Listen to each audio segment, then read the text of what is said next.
Hi hello నమస్తే viewers అందరికీ వినాయక చవితి శుభాకాంక్షలు.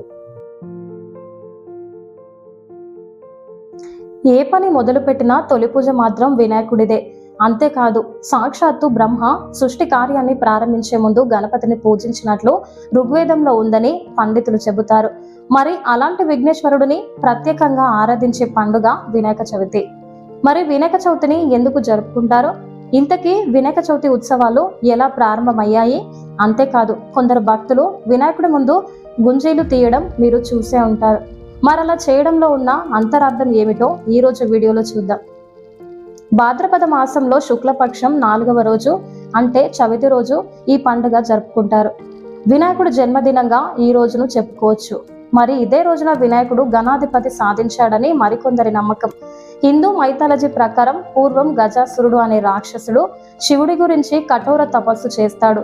దాంతో శివుడు ప్రత్యక్షమై ఏం వరం కావాలో కోరుకోమంటాడు. అప్పుడు ఆ రాక్షసుడు, స్వామి నువ్వు ఎల్లప్పుడూ నా పొట్టలోనే నివసించాలని కోరుకుంటాడు. మాట తప్పని బోలా శంకరుడు రాక్షసుడి కోరిక మేరకు గజాసురుడి కడుపులోకి ప్రవేశిస్తాడు.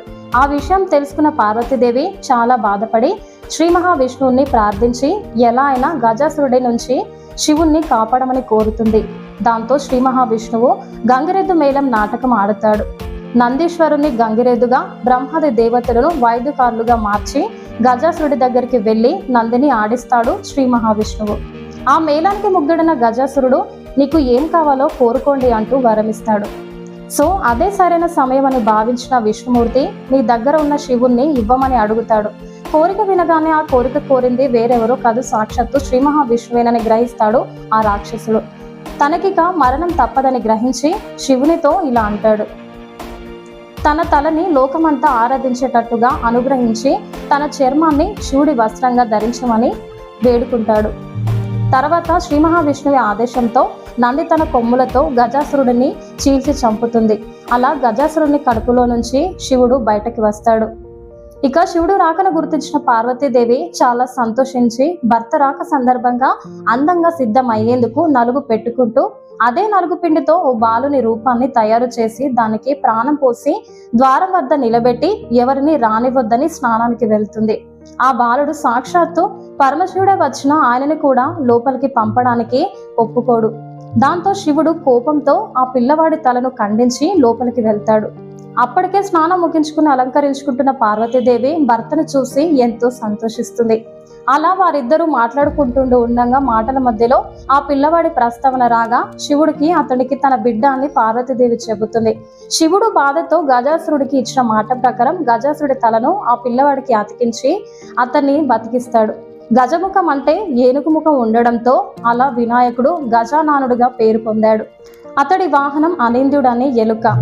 ఆ తర్వాత కొద్ది రోజులకు శివుడు మరియు పార్వతులకు కుమారస్వామి జన్మిస్తాడు. ఇదిలా ఉండగా ఒకరోజు దేవతలు మరియు మునులు శివుడి దగ్గరికి వెళ్ళి తాము ఏ పని చేసినా ఆటంకాలు రాకుండా పూజించుకోవడానికి వీలుగా ఒక దేవుణ్ణి కనుకరించమని కోరుతాడు. అందుకు తామే సరైన వారమని వినాయకుడు మరియు కుమారస్వామి ఇద్దరు పోటాపోటీ పడతారు. అప్పుడు శివుడు ఇద్దరికి ఓ పరీక్ష పెడతాడు. మీలో ఎవరైతే ముల్లోకాలు తిరిగి పుణ్యనదులో స్నానం చేసి వస్తారో వారే ఈ పదవికి అర్హులని చెబుతాడు. దాంతో వెంటనే కుమారస్వామి తన నెమలి వాహనంపై వెళ్ళిపోతాడు. వినాయకుడు మాత్రం ముల్లోకాలకు సమానమైన తల్లిదండ్రుల చుట్టూ 3 ప్రదక్షిణలు చేస్తాడు.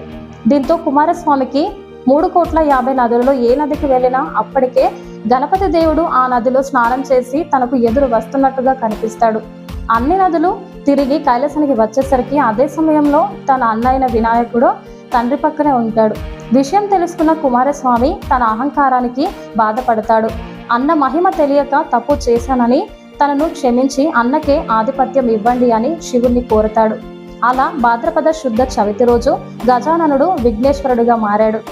ఆ రోజునే మనం వినాయక చవితి గాని తర్వాత 9 రోజులు వినాయక చవితి ఉత్సవాలని జరుపుకుంటాం. నిజానికి గణపతి ఉత్సవాలు జరుపుకోవడం 16వ శతాబ్దంలోని ఛత్రపతి శివాజీ గారు ప్రారంభించారు. అయితే దీన్ని రీరిఫైండ్ చేసింది మాత్రం లోకమాన్య బాల గంగాధర్ తిలక్ గారు.